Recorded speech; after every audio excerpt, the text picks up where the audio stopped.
Интересно е како одредени теми се уште ги третираме како табуа. Избегаваме отворено да разговараме на истите, постојано ги оставаме да висат во вечната чекална на разговорите.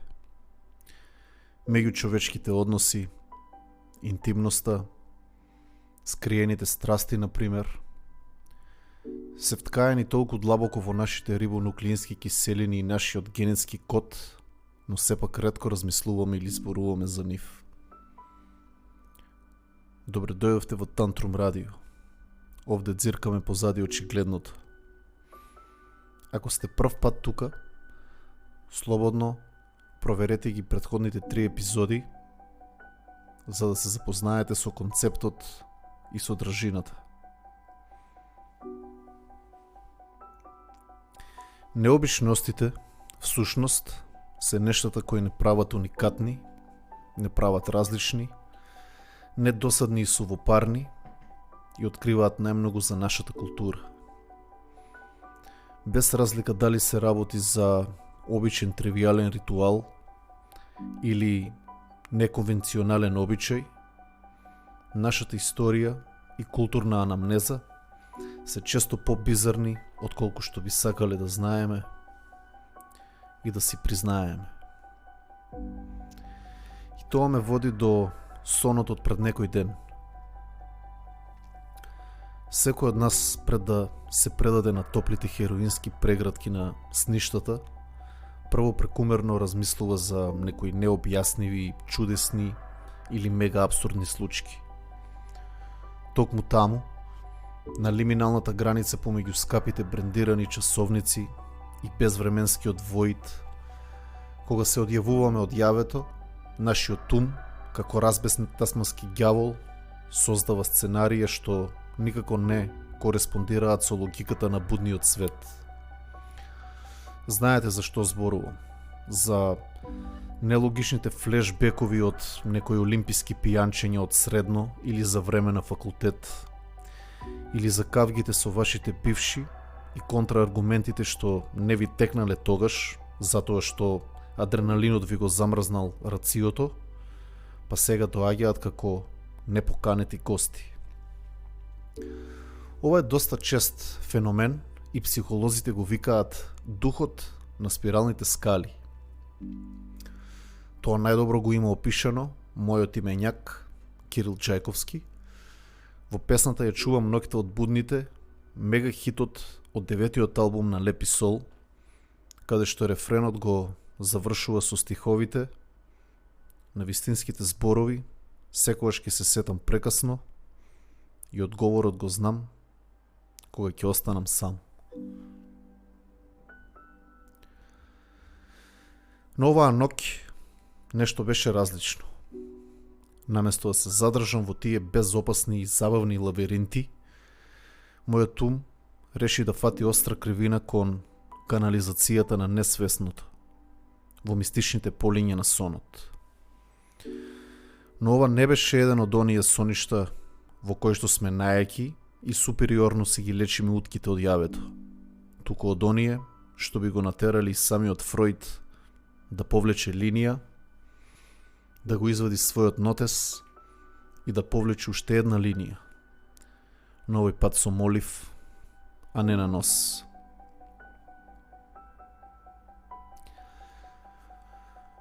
Фројдовото тврдење дека соништата се царскиот пат до несвесното, секогаш ги сметав за малку претерани и неиздржани. Се до таа вечер. Се најдов како висам во својот сон, во нешто што изгледаше како сосема нормална сцена. Мојата дневна соба, сончевата светлина што како јагула лази низ завесите, суптилното брмчење на вентилаторот од рерната, во едно сосема вообичаено попладне. И само што сакав да се свртам кон мојата партнерка и да ја прашам дали сака узу или сака ракија како аперитив, призорот што го видов на троседот ме трогна до заледување на крвта во жилите. Токму таму, на троседот, удобно сместена седеше секс кукла на дување, спокојна тивка и целата вдахната со живот како во онаа песна од Хладно пиво. Не би да ги хвалоспевам лиричките квалитети на Миле Кекин, текстописецот и вокал на бендот Хладно пиво, но текстот на песната Кога ти вдахнувам живот или во оригинал Кад ти живот удахнем е радикален мајсторизам на опејувањето романса. Во случајот помеѓу млад дечко и неговата гумена секс кукла. А кога сме веќе кај пофалбите, да доделиме една пофалница на господин Луи С.К. и неговиот бит на оваа тема, во кој што предлага да се измислат секс кукли што личат на деца, како би се спречила педофилијата. После бурната реакција на публиката, неговиот одговор беше: "Океј, чим ви е бизарна идејата, тогаш нека ви ги заведуваат децата." И повторно се појави дедо Сигмунд, да ме подсети дека куклата на дување е можеби символ за мојот длабоко потиснат страв од емоционална отвореност или можеби некој сублимиран комплекс, некој репресирани и под тепех избуткани дилеми. Знае Фројд да се појави кога ти е најнезгодно. Си ебал матер. Според неговата аналитичка теорија, ова би бил сон што на површина ги носи потиснатостите од длабокиот пацифик на несвесното, како што се екзистенцијалниот копнеш за контрола, совршенство или крајно избегнување на комплексноста на врските. Или пак едноставно, можеби мојот мозок се обидуваше да ми каже дека сум исцрпен и дека треба само да се надувам до мали души. Онака Вили Нелсонски, домакински, да не речам чорбаджиски. Но да ја оставиме психоанализата на страна за миг и да се осврнеме кон нешто поведро. Самите кукли на дување.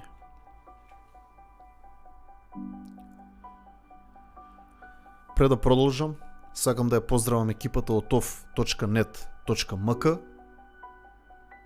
кои се медиумски партнер на Тантрум Радио.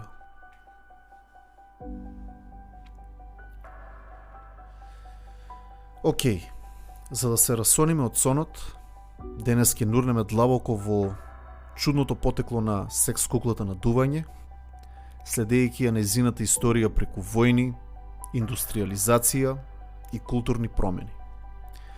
И слично како ледениот брег во теоријата на Ернест Хемингвеј, тема од претходната епизода, повеќето од она што е фасцинантно за оваа секс играчка лежи под површината. Скриените мотиви, општествените табуа, па дури и неколку диви теории на заговор. Она што навидум изгледа како апсурдна креација за остварување одредени интимни цели, всушност е огледало што го одразува односот помеѓу интимноста и изолацијата. Започнуваме со гласините дека нацистичка Германија нарачала кукли за војниците како би избегнале коитус со странски жени за време на Втората светска војна. Ова е мит, но ќе стигнеме и до тоа. И потоа одиме се до хиперреалистичните креации на модерното време.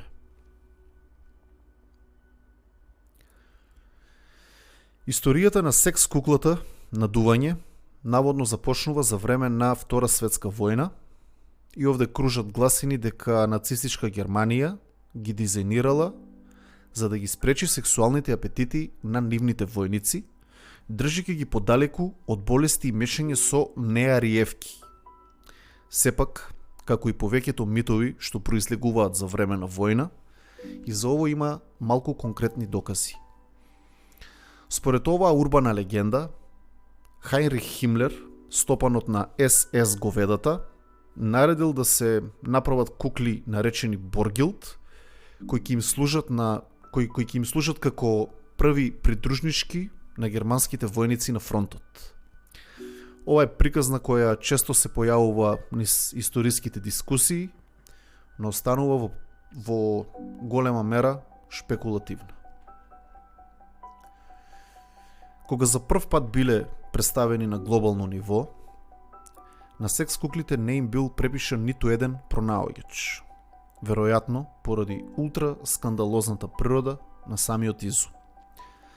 Ставањето нечиво име пред нешто толку табу за тоа време било огромно јајце, што никој не се нафаќал да го снесе.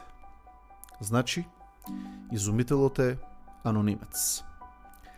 Сега, земајќи ги предвид овие замрчкани извори, она што е сигурно е дека куклите на дување се нашле во комерцијален оптек прв пат во Франција, некаде кон крајот на 19. век. Во тоа време биле рекламирани како гумени жени и не биле воопшто популарни. Раните 1900 години се време на брза индустриализација и урбанизација, особено во Соединетите Американски држави. Овој период е клучен за подемот на потрошувачката култура, при што луѓето барале нови и иновативни производи како би ги задоволиле своите потреби и желби кои постојано се развивале и менувале. Преминот од аграрна во индустријска економија резултирал со повеќе поединци што живеат во урбани средини, што довело до промена во социјалната динамика и активностите во слободното време. Така, економскиот просперитет и подемот на потрошувачката култура и дале шанса на куклата да се испроба на светската сцена. До средината на 20. век, комерцијалната достапност на секс куклата на дување означува промена во начинот на кој општеството се справува со страстите и со осаменоста. Овие рани рудиментални модели во суштина биле балони во човечка форма, направени од ефтини материјали како што е винилот. Компаниите како Nas Toys и Topco Sales го искористиле овој момент на вкрстување на потрошувачката култура и сексуалната фантазија. Иако естетски неуверливи и тактилно незадоволувачки, побарувачката се зголемувала.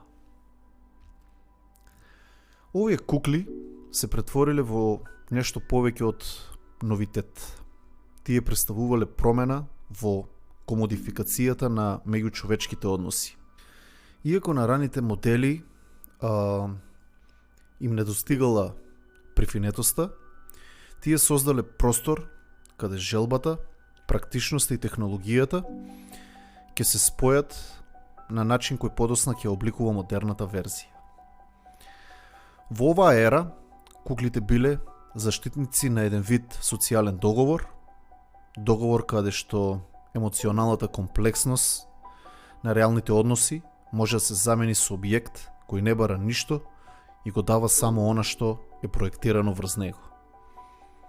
Оваа тивка размена помеѓу потрошувачот и предметот го сликува растечкото отуѓување на новото време, бидејќи луѓето почнале да бараат вештачки алтернативи за вистинската интимност. Куклите, со својата тивка и подчинета природа, стануваат амблем на едно длабоко отуѓено општество во кое интимноста се објективизира и редуцира на физичка или практична потреба. Наместо да не подсетуваат на нашата човечност, тие не потикнуваат да се оддалечиме од неа. Во нив гледаме парадоксално олеснување од емоционалната ранливост што ја носат врските, а со тоа и бегство од можноста за реална конекција. Со текот на времето, оваа алтернатива за интимност станува се поинтегрирана во секојдневието, отварајќи прашања за тоа какво влијание ќе има оваа форма на замена врз иднината на нашите меѓучовечки односи. Дали сексуалната интимност ќе се редуцира на се попроста трансакција, без потреба од комуникација, разбирање и приспособување.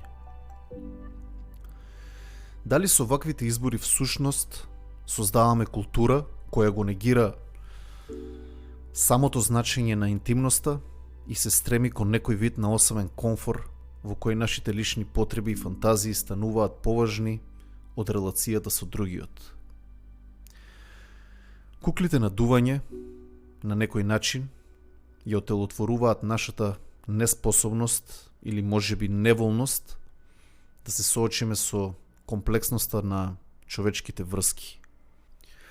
Како што технологијата станува се помоќна, овие објекти стануваат се пореални, зближувајќи не со иднината, каде што во потрага по задоволство сме подготвени да се откажеме од автентичните искуства заради контролирани, безбедни алтернативи.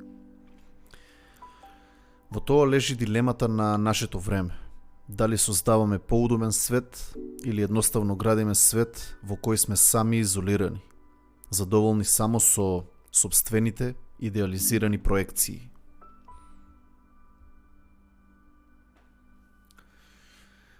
Еволуцијата на куклите на дување во хиперреалистични секс кукли е живописен доказ за технолошкиот напредок и за промените во општествените вредности.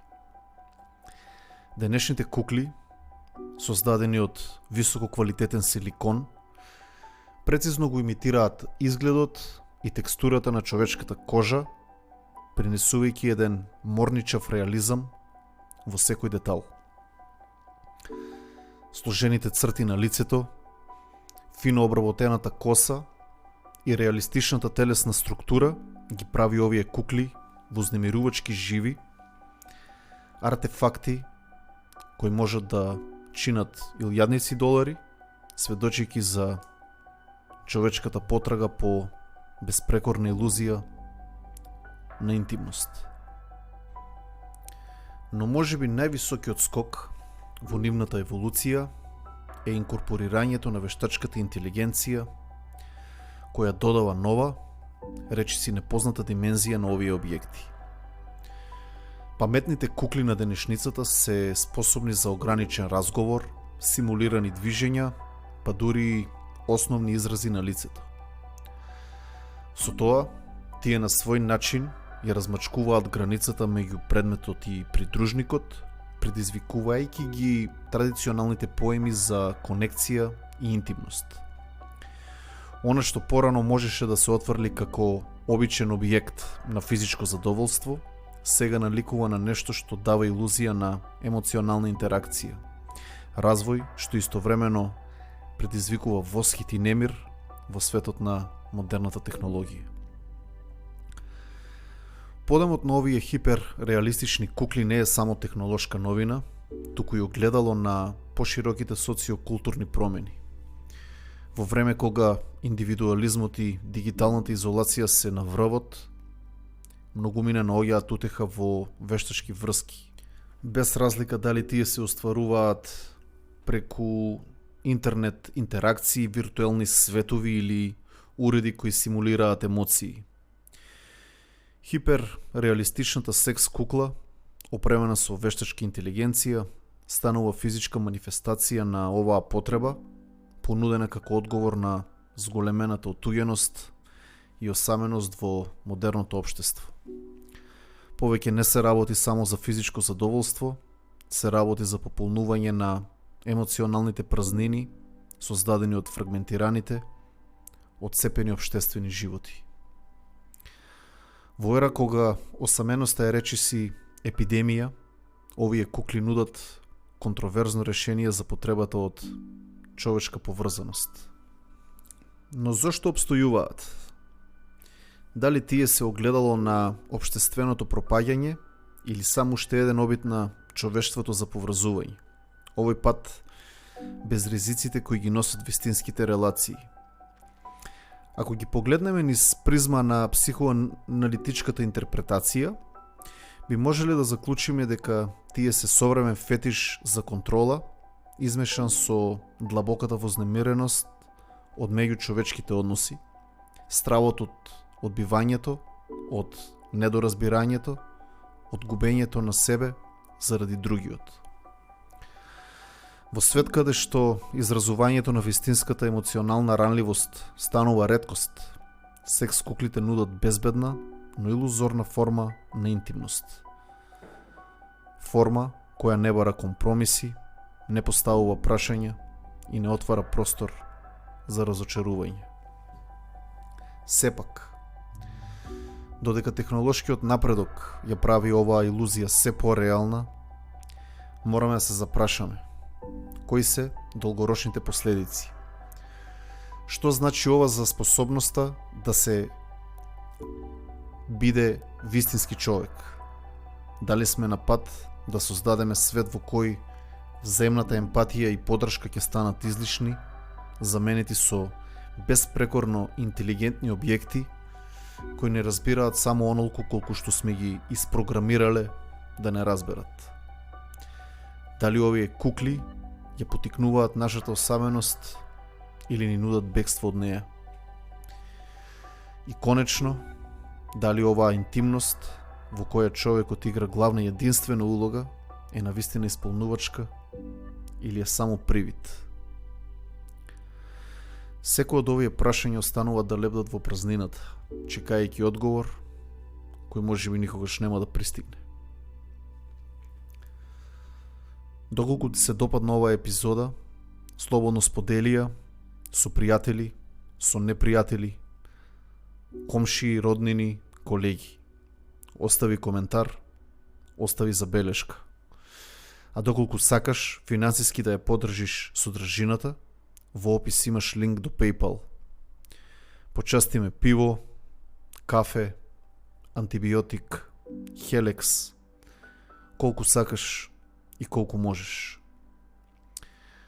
И не заборавај да поставуваш прашања. Ни Сократ не се прославил со одговори. До слушање.